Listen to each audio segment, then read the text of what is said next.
Natumai mpo salama na mmeshinda salama popote mlipo watazamaji na wasikilizaji wa FM Show KE. Ni moja kati historia ambazo zimekuwa zikinong'onezwa hii leo baada ya mwimbaji Kareh akiwa ni moja kati ya waimbaji tajika na maarufu sana katika eneo la Mlima Kenya, ikija katika uimbaji wa nyimbo za Mugithi kuweza kufunguka leo kuhusiana na kifo cha mwanawe wa kiume ambaye anatambulikana kama Joseph Manduli, ambaye ni kijana ambaye ana umri wa miaka 17, ambaye aliaga katika ajali ya barabarani alipokuwa akirejea nyumbani wakati wa mfungo wa mwezi wa Aprili, akija holiday pamoja na wenzake. Walisafiri kutokea katika shule ya upili ya Chavakali Boys kupitia basi aina ya AC coach ambapo walisafiri nyakati za usiku. Now, Kareh ameelekeza kidole cha lawama kwa shule ya Chavakali Boys pamoja na wote ambao anaamini ndio waliochangia pakubwa katika kifo cha mwanawe. Na sisi kama FM Show KE imebidi tukite kambi katika kisa chote kizima kuweza kuchanganua aswa lawama zinamwendea yupi, na ni nani ambaye anapaswa kuubeba msalaba huu, na ni nani ambaye anapaswa kulipia kwa kifo cha kijana huyu mchanga wa takriban miaka 17. Kumbuka alikuwa kidato cha 4 kijana huyu, na ndiye kifungua mimba wake Kareh, na Kareh alikuwa akimpenda mwanawe sana na alikuwa ameziona ndoto za mwanawe zikikaribia kutimia. Maana wakati ambapo mzazi unamsomesha mtoto na kufikia kidato cha 4, hapo umeshafikia pointi ambapo unaamini kwamba Mwenyezi Mungu ameweza kupa huyu mtoto, na haya yataweza kufanyika ikiwa mambo yatakayoweza kukupa nguvu wewe kama mzazi. Maana umeinvest a lot kwa huyu mtoto, kukaa naye emotionally, kumlea, kumtunza mpaka kuhakikisha amekuwa kijana ambaye amekomaa mpaka kufikia miaka 17. Ndio tu alikuwa anafikia umri wa miaka 18 kuwa mtu mzima, lakini shetani naye kaingilia kati. Na nitaweza kusoma ujumbe wa Kareh kupitia ukurasa wake wa kijamii wa Facebook ambao umewaacha wengi haswa watumizi na mashabiki wa mtandao wa kijamii wa Facebook wakiweza kuomboleza naye Kareh. Amesema hivi Kareh: I need answers. I'm breaking apart. I have been a parent at Chavakali Boys for the past 4 years, and no one has called to inform me on my son's death, or better still condole with me. You even had to bribe someone with 30,000. Is my son worthy 30K? Chavakali Boys, when are you planning to communicate? Education Minister, who permitted minors to travel at night?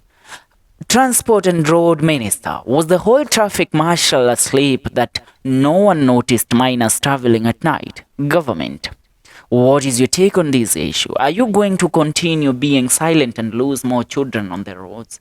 What measures are you putting in place to curb the accidents doing the rounds, especially the young generation? Do we need to resurrect Mishuki? I need answers. Go well my son.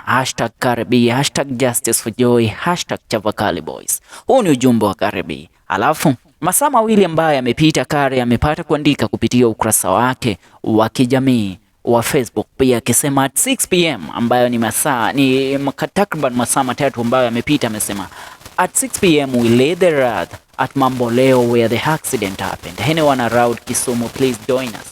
Those asking about meetings, they are going on at Blue Springs from 6:30 PM. Thank you family for checking on me this far. Go well son, #Kareh, #justice for joy, #Chavakali Boys. You know, mzazi amefiwa na mtoto. And let me remind you ya kwamba huyu ni mzazi ambaye amemlea mtoto wake kwa hudi na uvumba, kwa yote awezayo. Niulize tu, Kareh kupitia ukurasa wake wa kijamii ana wafuasi zaidi ya 1460. Now, she is a public figure, she is a musician. Ni mtu ambaye sisi tunamtambua na tunamwelewa kama msanii kutokea katika eneo la Mlima Kenya.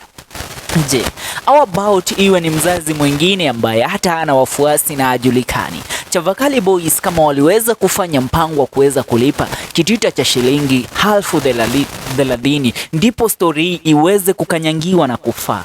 na kufa isisonge mbele? What will they do to a parent ambaye hana usemi katika jamii? Mzazi ambaye hana design yoyote ya kuweza kuomba haki itendeke kwa mwanawe kama Kareh, jinsi ambavyo yeye ni msanii na ana watu ambao wanampenda na wanamsapoti kwa kila afanyalo. How about that parent? Swali la balaga tu ambalo na kuacha nalo mtazamaji wa FM Show KE. Nataka unijibu kwenye comment section. Ila tunaomba serikali ya Jamhuri ya Kenya ingilie kati kuhakikisha haki imetendeka kwa mtoto huyu mchanga, kijana wa miaka 17 ambaye amepata kuihaga dunia kwa ajali ya barabarani ambayo imefanyika due to negligence of the relevant authorities. Hayo tu ndio ninayo ya kusema. Wakenya wengi wamejitokeza na kumwaga makomenti yao pale kwenye comment section wakiomboleza na Kareh. Je, wewe kama mzazi popote ulipo, wewe kama ndugu, wewe kama dada, wewe kama guka ama shosho, what is your take on this matter? Nataka kusikia maoni yako, because all of us are rallying behind Kareh on this, and justice lazima itafanyika, haki itatendeka mzee. Hatutatulia, vijana wetu wanakufa kwa ajali za barabarani kila kukicha. Acha niulize tu swali, na si kwa utani, wangepata kuaga dunia watoto wengi ndipo wangezungumza hawa Chavakali boys? Niulize tu, ndipo wangetuzungumza? Ndipo wangepata nguvu ya kuzungumza? Kwa sababu wameaga dunia mmoja muwezi zungumza? Hata mzazi anataka tu muweze kuonyesha kana kwamba mnajali, hata iwe amjali, draft a fake apology. Hiyo tu ndiye alikuwa kiomba, lakini hata hamna haya ya kuweza kufanya kitu kama hicho, hata kupiga simu nyumbani. Huyu ni mtoto amekuwa kwa hiyo shule kwa takriban miaka 4.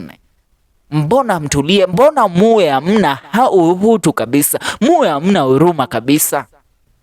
A question that I leave to the Chavakali boys fraternity. Why are you quiet? What is the step that you're taking? Maana Kareh mwenyewe ameelekeza kidole cha lawama kwa the whole of this fraternity na kudai kwamba walilipa mpaka mtu kitita cha 30,000 ndipo aweze kukanyangia story ya kifo cha mwanawe. Ebu achieni maoni yenu kwenye comment section na kile ambacho mnadhani kitafanyika ndipo haki itendeke kwa kijana huyo mchanga. Tuungane katika video zetu zijazo, msisahau kusubscribe ndani ya the FM Show KE. Ni hayo kwa sasa.